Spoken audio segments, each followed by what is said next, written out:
राष्ट्रवादी शरदचंद्र पवार पक्षाला लोकसभा आणि विधानसभा निवडणुकीमध्ये तुतारी वाजवणारा माणूस या चिन्हाला साधर्म्य असलेले चिन्ह पिपाणी असल्यामुळे फटका बसलेला होता।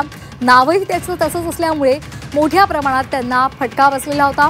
त्यानंतर पिपाणी हे चिन्ह गोठवावं अशी मागणी शरद पवार यांच्या राष्ट्रवादीने केली होती।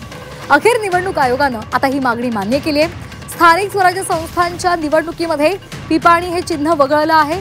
पिपाणी या चिन्हाला निवडणूक चिन्हाच्या यादीत तुतारी असं नाव होतं। या नामसाधर्म्यामुळे शरद पवार यांच्या गटाला मिळणारी मतं अपक्ष उमेदवारांना मिळाल्याचा दावा राष्ट्रवादी शरदचंद्र पवार पक्षाने केला होता आणि त्यामुळे निवडणूक आयोगाला तशी मागणी सुद्धा करण्यात आली होती। मात्र आयोगाने त्यावेळेला कोणताही प्रतिसाद दिलेला नव्हता। आता स्थानिक स्वराज्य संस्थांच्या निवडणुकीमध्ये ही मागणी मान्य करण्यात आली आहे आणि त्यामुळे राष्ट्रवादी शरदचंद्र पवार पक्षाला दिलासा मिळाला आहे।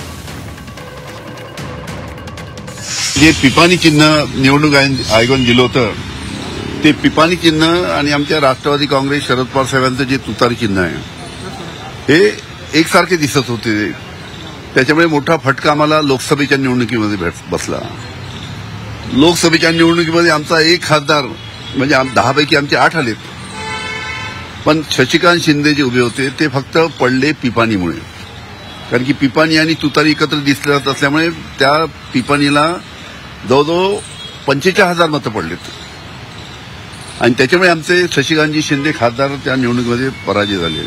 आमचा सुरुवातीपासून निवडणूक आयोगाला मागणी होती की पिपाणी हे चिन्ह आपण बदलावा, पण दबावाखाली निवडणूक आयोगाने हे चिन्ह बदललं नाही। त्याच्यामुळे मोठा फटका आमच्या राष्ट्रवादी काँग्रेसला याच्यामध्ये बसला। पण आता इलेक्शन कमिशनचे डोळे उघडले, उशिरा का होईना त्यांनी आता हे चिन्ह रद्द केलं।